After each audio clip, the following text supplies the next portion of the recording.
No Evangelho de Marcos, no capítulo 9, no verso de número 17, eu quero compartilhar uma reflexão pequena com vocês.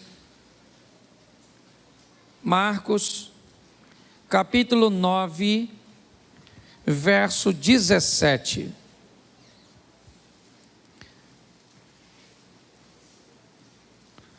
Diz assim: um homem no meio da multidão respondeu: Mestre, eu te trouxe o meu filho, que está com um espírito que o impede de falar.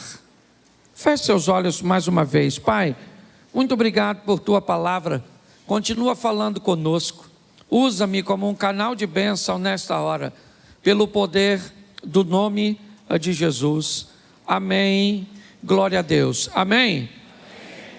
Eu quero fazer uma comparação, uma analogia hoje da situação deste homem e de como ele se posicionou mediante aquilo que ele estava enfrentando.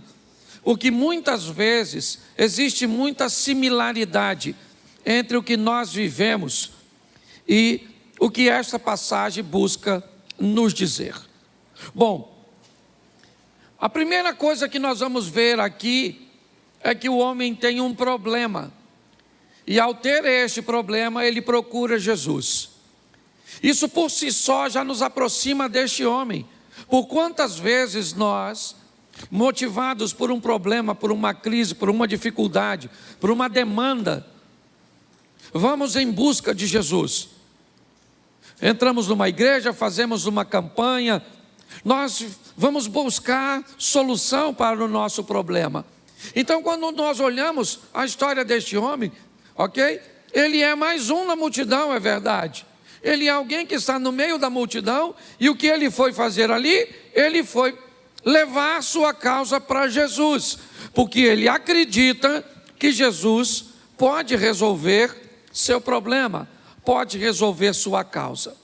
Mas a grande questão na resolução das causas não é para quem levamos e quando levamos, mas sim há quanto tempo nós estamos tentando solucionar este problema.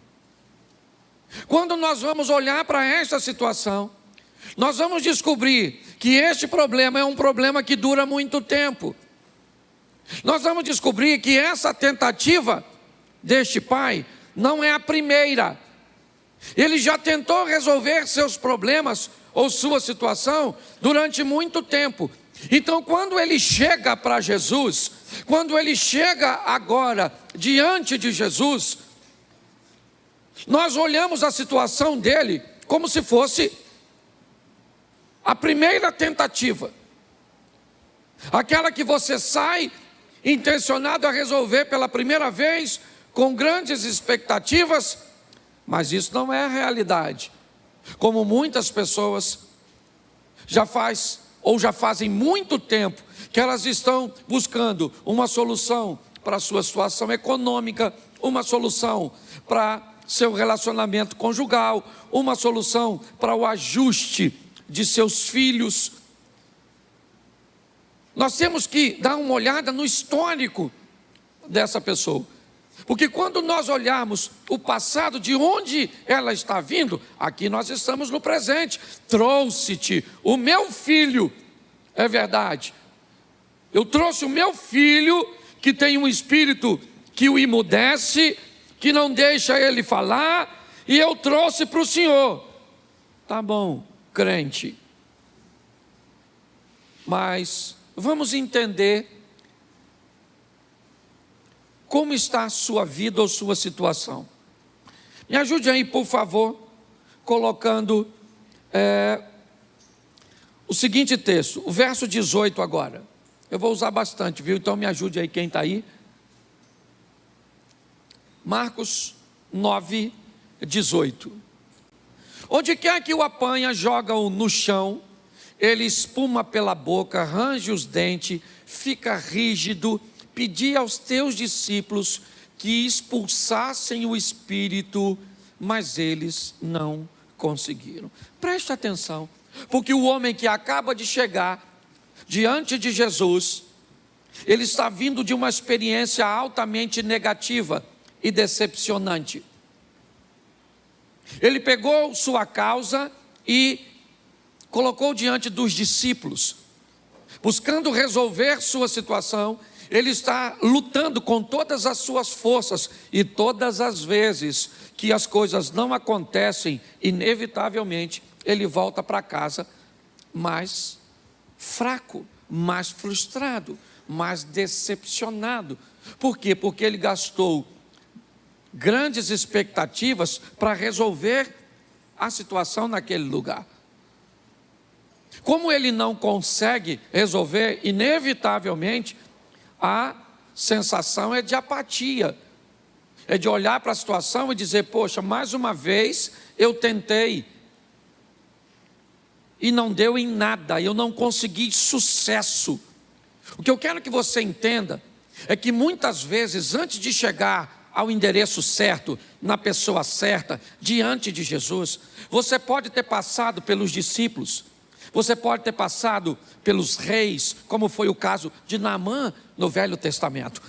Muitas pessoas hoje chegam aqui oriundas de ambientes que a decepcionaram, de um pastor que se corrompeu, que adulterou, que administrou mal, que tratou mal, certo? De um casamento que houve traição, que houve isso e que houve violência, de filhos que caminharam por pecado, por situações profissionais, onde pessoas te traíram, puxaram o teu tapete, certo? E abusaram de você. Eu não sei de onde você veio. O que eu sei é que todo mundo que está aqui tem passado. E quando nós olhamos para as pessoas, muitas vezes nós sequer somos sensíveis o suficiente para parar para pensar de onde essa pessoa está vindo. O que é que ela já viveu? O que é que ela já sofreu para chegar até este presente momento? E pior, qual é o nível de expectativa que hoje ela nutre a nosso respeito como pastores, como líderes? Quanto mais decepcionadas e feridas elas vêm, mais vagarosas elas chegam, mais observadoras elas chegam. Porque, sabe a história do gato escaldado? Tem medo de água fria? É mais ou menos assim. O que este homem faz é vir de situações decepcionantes, de coisas que o feriram, o machucaram, e agora? Agora ele está diante da pessoa certa, porém com o coração ferido pelas pessoas erradas. Muitas pessoas, quando chegam num ambiente que pode resolver as coisas, você quer ver? Um cara está 38 anos, João capítulo 5, 38 anos, ele está paralítico. E ele então vai para um lugar, o tanque de Betesda, onde ele acha que vai obter cura. Tá certo, ele está lá, mas ele tem dificuldade. Sua paralisia o impede de acessar o tanque. Há uma tradição que diz que uma água se movimenta de forma involuntária, e quando esse fenômeno acontece, aquele primeiro que cair na água fica curado. Um belo dia, Jesus está passando lá. Ele sempre quis ficar curado. E quando Jesus chega perto dele, Jesus pergunta: queres ficar são? Qual era a resposta? Qual era a resposta? Qual era a resposta? Sim. Sim. Quero. Me cure. Sabe o que ele falou? Moço, deixa eu explicar uma coisa para o senhor. Não há tristeza, moço. Ver esse pessoal passando aí, ninguém nem liga para mim. Sabe? Ninguém nem liga, eu estou cansado. Ninguém faz nada a meu respeito. Era só falar sim. Mas o que ele está dizendo é o seguinte: eu estou tão machucado pelo o que fizeram comigo até hoje, que eu estou diante da oportunidade de me dar a minha vida e não consigo mudar. Hoje, você está achando que esse texto é diferente de nós? Não é não, querido. Muitos de nós estamos tão feridos, estamos tão machucados, estamos tão decepcionados, Que muitas vezes viemos a um culto maravilhoso que muda a vida dos outros, mas não muda a nossa. Por quê?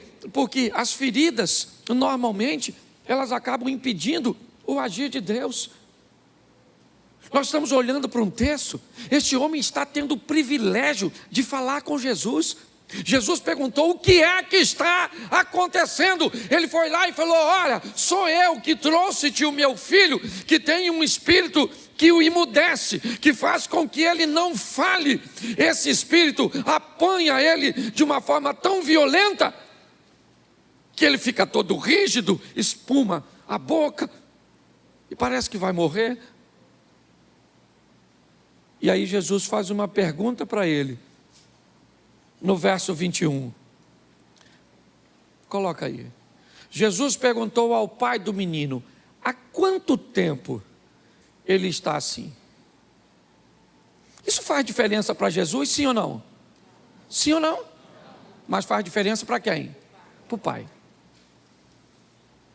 Para Jesus não faz diferença há quanto tempo tua vida está ruim, teu ministério não anda.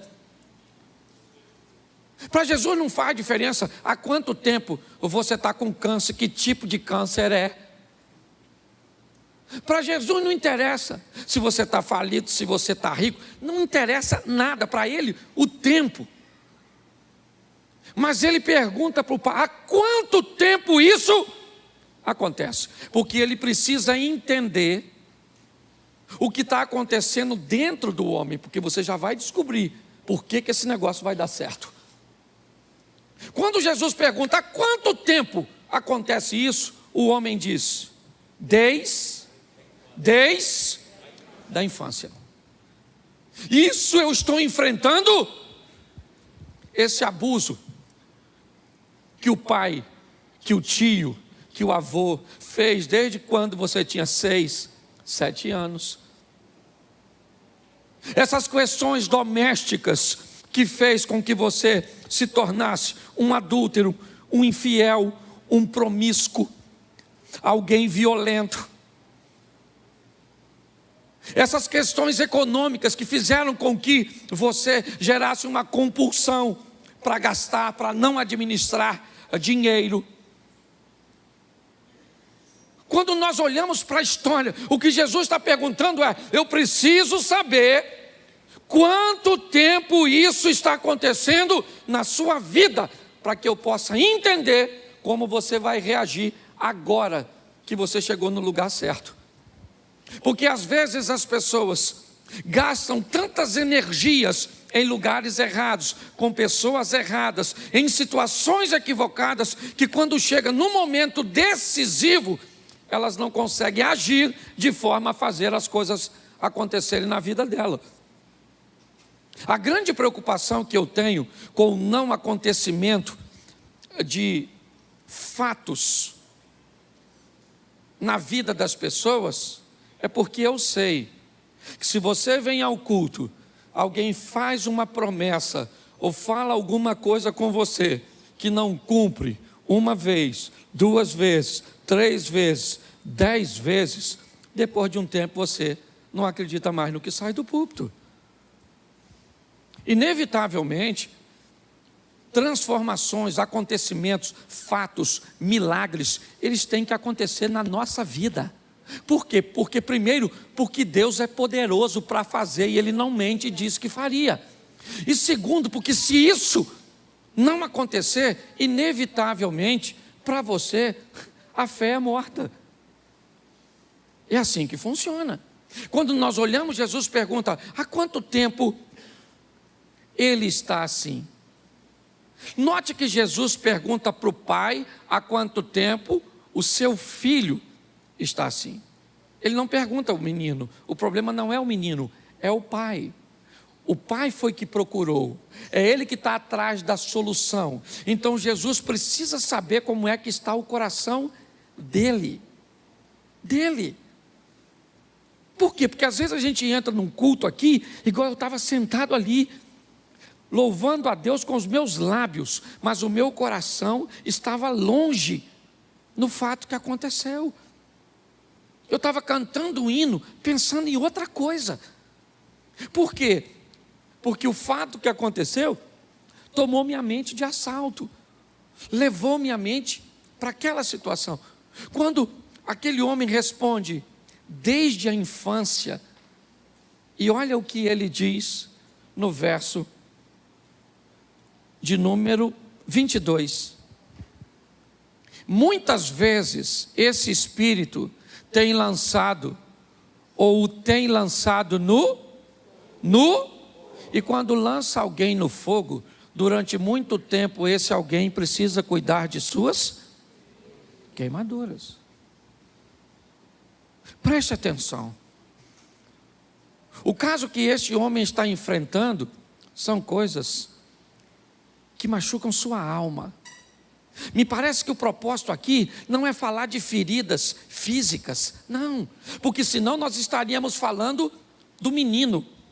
Quem está queimado fisicamente é um menino, mas quem está extremamente dolorido, machucado, ofendido, decepcionado, angustiado é o pai.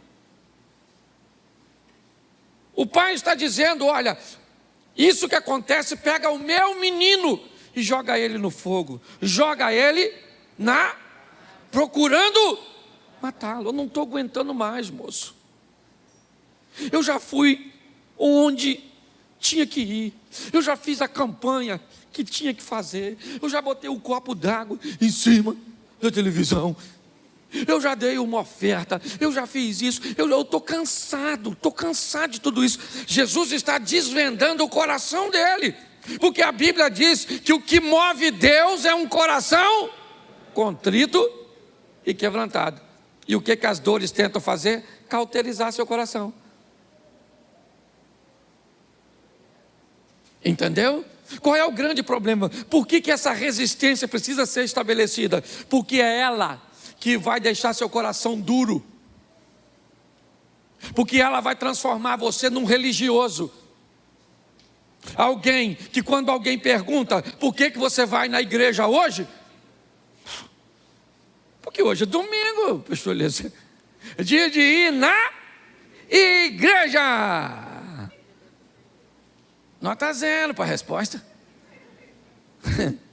Não, por que eu vou?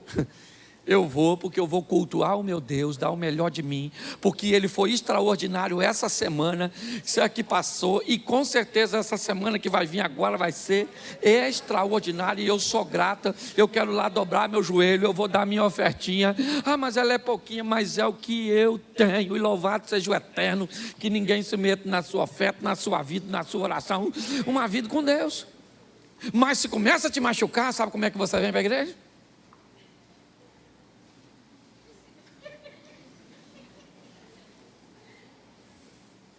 Sentaram no meu lugar. Eu sento todo. Eu queria sentar naquela cadeira vermelha lá do pastor Eliezer. Nossa, não pode não.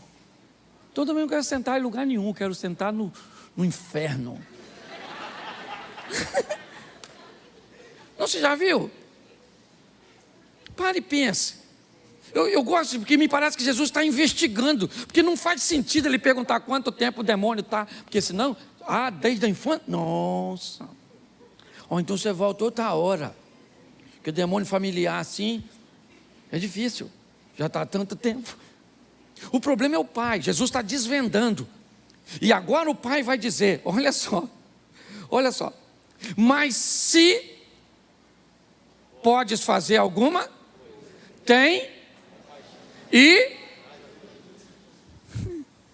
ele achou que os discípulos iam expulsar os demônios, sim ou não? Ele achou que as tentativas dele anteriores iam dar certo, sim ou não? E ele está diante de Jesus, e o que ele falou para Jesus? Vê se o senhor pode aí. Vê aí se dá para dar uma moral pro meu garoto. Vê se dá para expulsar. Gente, tem gente que está há tanto tempo decepcionado que quando chega na hora de resolver, aí sabe o que a gente diz? Isso é falta de fé, por isso que tu não recebe, entendeu? A pessoa já está lascada, a gente ainda lasca mais. Você já viu alguém assim? Seu filho morreu? Por quê? Porque você desviou.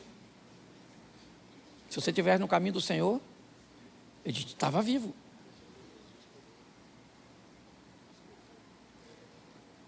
Ah, você perdeu o emprego? Nossa, meu vizinho está desempregado há 7 anos. Tem gente que parece que se você conversar com ela, sabe o que ela faz? Amarra uma pedra no seu pé e joga dentro do mar. Que é para terminar de lascar você. Quando nós olhamos aqui, nós estamos vendo alguém machucado pelo passado, porque tem passado. Tem gente aqui que está com medo de casar. Por quê? Porque se decepcionou. Deu ruim com um homem, deu ruim com 2 homens, com 3 homens, com 5 homens, com 7 homens. Parece Branca de Neve, não é verdade?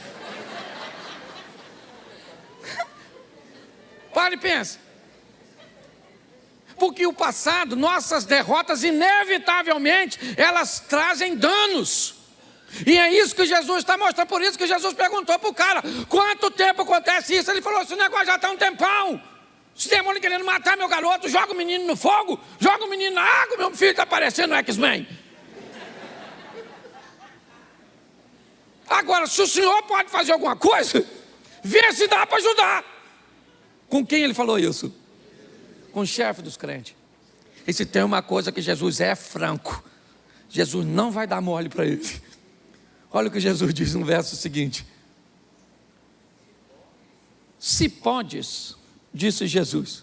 O que ele perguntou para Jesus? Se pode, o senhor liberta meu filho? Jesus falou: se pode. Tudo é possível àquele que crê.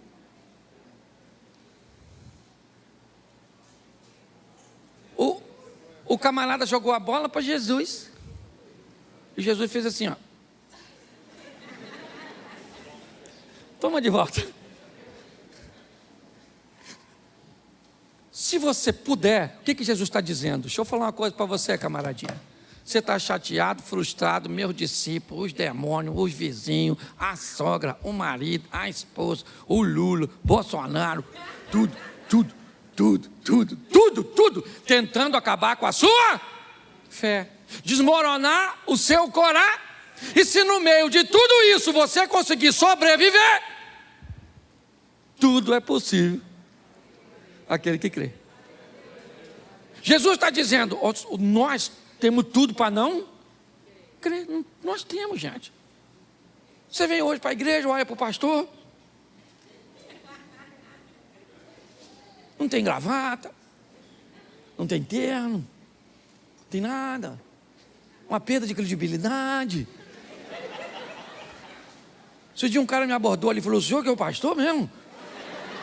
De camiseta? Eu falei: até que alguém diga o contrário. Esse dia alguém falou assim para mim: o senhor não parece pastor. Eu falei: então você me diz como é que parece, que eu sei parecer. Pega a Bíblia assim, né?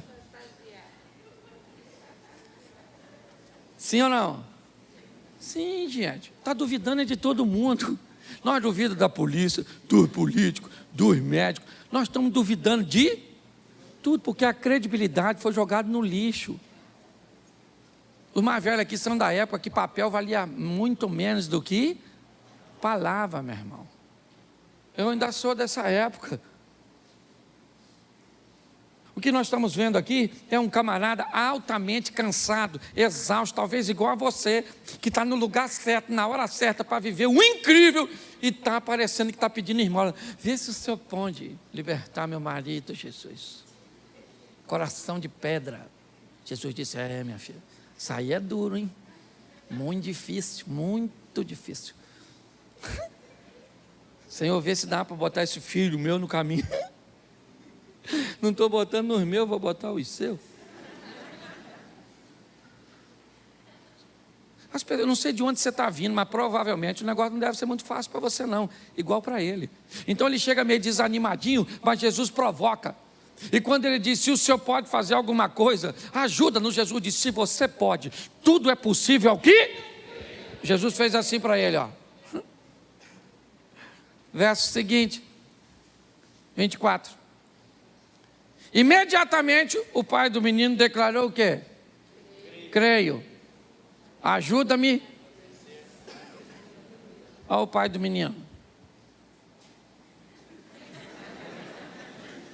Jogou para Jesus, Jesus jogou para Ele deu um biquinho e falou: Senhor, eu creio. O que sobrou foi pouca coisa. E o que está me faltando está nas tuas mãos. Eu creio, mas o Senhor ajuda-me na minha incredulidade, porque eu não tinha condições de ter nada. Não devia acreditar em casamento, acreditar em filho, acreditar em igreja, acreditar em governo. Aliás, eu não tinha nem condição de acreditar no Senhor. Eu só acredito no Senhor, porque o Senhor me dá força para acreditar no Senhor mesmo. A verdade é essa, irmão. Aqui não tem super-homem, não. O bagulho é doido. A vontade de pecar está em todo mundo. Está assim, ó. É que ninguém fala para não ficar vergonhoso. É difícil para todo mundo, sim ou não? Sim ou não? Isso aí. E é isso que está acontecendo. Ele diz: eu creio. Quando eu pergunto para você assim: você crê que vai viver seu milagre? O que você diz? Mas crê. Ou você é igual o pai do menino: eu creio, Senhor. Ou melhor, eu preciso crer. Ou melhor, eu tenho que crer. Ou melhor, eu quero crer. Ou melhor, não creio. Ajuda na minha. É assim que funciona, querido. E é isso que ele está dizendo. E quando ele faz isso, verso seguinte, olha aqui. Quando Jesus viu que a multidão estava se ajuntando, repreendeu o espírito imundo, dizendo: espírito mudo e surdo, eu ordeno que o deixe nunca mais. O espírito gritou, agitou violentamente e saiu. O menino ficou como morto, ao ponto de muitos dizerem o quê? Jesus acabou de fazer um milagre. E o que o pessoal falou? O que ele falou? Ele matou o garoto. Matou o menino lá, paradinho, ó. Ele matou. Agora resolveu, hein? Agora ele matou o menino. Escute. Quando nós olhamos para isso, as pessoas estão em volta dizendo: será que ele vai libertando? Não, mas é um demônio que está há muito tempo. O pai dele diz que joga ele. Nossa, é uma coisa violenta. Mas todos os discípulos não, porque a questão, gente, não eram os discípulos, não era o menino, era o homem e Jesus. Foi o homem que foi procurar Jesus para resolver um problema dele. É importante você entender isso. Este relacionamento que nós estamos propondo não é entre você, sua mãe e Jesus. Não é entre você, seu pai e Jesus. Não é entre você, sua esposa e Jesus. Não. Aqui é você e Jesus. Independente de seu pai, independente da sua esposa, independente. Não é assim que funciona. Muitas pessoas, me parece, que estão aguardando uma mudança condicionada. Jesus entra com providência e liberta o menino. Por que ele libertou o menino? O menino era a vitória daquele homem. Era isso. Aquele homem foi procurar e mostrou para Jesus suas debilidades, suas decepções, tudo aquilo que ele já tinha vivido. Eu não sei o que você está procurando. Eu não sei. Mas é importante você reconhecer como está seu coração mediante ao que você espera que Jesus faça. É melhor você procurá-lo com franqueza e dizer: Senhor, eu estou precisando, eu creio, mas não é o suficiente. Me ajuda. Eu preciso obter sucesso. Eu preciso começar a mudar minha vida. Ou então, sabe o que vai acontecer? Você vai ficar na igreja, vendo pessoas subirem aqui, contar seus milagres, falar de suas histórias, né? E você vai ficar sempre indo para casa contando história de terceiros. Está na hora de você começar a contar as suas próprias histórias. É isso que eu tenho falado aqui. Por quê? Porque Deus não tem privilegiados. Talvez alguém aqui saia para amanhã viver um milagre de pagar uma conta de R$50, uma conta de luz de 80. Alguém pode sair daqui para pagar um milagre de 100 mil, de 200 mil reais. Milagre não tem tamanho.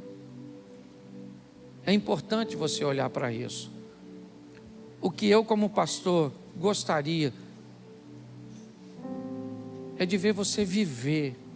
É isso que eu tenho visto, e muito mais do que visto, vivido.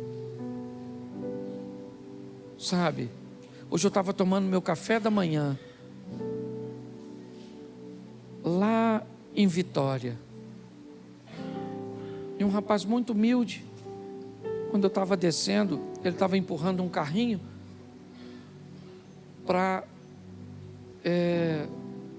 de café, que ele estava entregando café nos quartos por causa da pandemia, e eu tinha descido, e ele me perguntou se ele poderia entrar no elevador comigo, porque o funcionário não poderia entrar com aquele carrinho, ele devia estar atrasado, e eu disse, claro.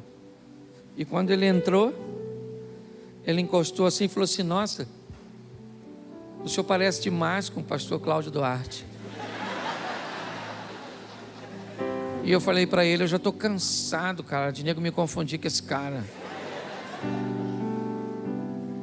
Aí chegamos no térreo, ele pediu que eu saísse, eu falei, não, eu seguro a porta, você sai. Aí ele saiu, aí ele falou, muito obrigado. Aí eu falei assim, pô cara, eu estou brincando com você, eu sou o pastor Cláudio. Ele falou, poxa, que legal, eu sou lá de Fortaleza. Aí eu fui, fiz o check-in, voltei, sentei para tomar meu café. Ele se aproximou, não é hábito de funcionários de hotel fazer isso, e começou a falar de como meu ministério fez diferença na vida dele. E o cara começou a ministrar no meu coração, falando das pessoas que me chamam de palhaço, que falam mal de mim, que não me entende, que não vê seriedade em mim. Mas ele começou a me dar testemunho de pessoas que mudaram de vida por causa. Então deixa eu falar uma coisa para você, se as pessoas vão te entender ou não, isso é problema delas. Que você tem que ter uma vida íntegra, que não dê a pessoa mais te acusar de pecado. Outra coisa, você quer viver bem, se você não precisa da aprovação das pessoas, pare de se preocupar com as críticas delas. Vai viver o extraordinário ao lado de Deus, pois é isso que Ele tem para você. Saia daqui, sabe? Apesar de todo o seu cansaço, a sua decepção, as suas tragédias, as suas debilidades, a ausência de recursos e tudo isso, que você não está sozinho não, meu irmão. Está cheio de garotão aqui, ó, de moleque, aqui, desculpa a expressão moleque, porque é gente nova, saindo de famílias humildes, de interior de todo o Brasil, para tentar sucesso aqui. Gente que às vezes não tem onde morar, não tem o que comer direito, não tem dinheiro para comprar, ou para pagar uma passagem, certo? Para ir treinar, e muitas vezes vão treinar sem café, porque gente que está correndo atrás do sonho, está assim de gente que já sofreu pra caramba, mas está lutando. Não desista não, meu irmão. Vamos embora, você está cansado, chega aos pés de Jesus e diz, Senhor, eu creio, mas me ajuda, porque eu estou vindo de um rojão, eu estou vindo de uma decepção após a outra, mas eu não vou entregar o jogo. Eu sei que agora eu cheguei. Quando eu digo lugar certo, não é por causa da igreja não, é o lugar, a hora certa. Você está diante do Pai, fala com Ele, para que você viva seu milagre. Sabe, eu quero que você suba aqui e diga, ó, eu vivi o extraordinário. Tem gente vivendo coisa que eu nem posso contar aqui, igual o testemunho do cara que morreu, que a mulher queria dar, eu não deixei. Feliz porque o marido morreu. Coisa de doido. E pior que deve ter sido livramento para coitado mesmo, né? Mas a gente não pode contar para não desprestigiar o defunto. Ok? O que eu quero é que você saia para viver o extraordinário. E sabe quando você vai viver? Essa semana.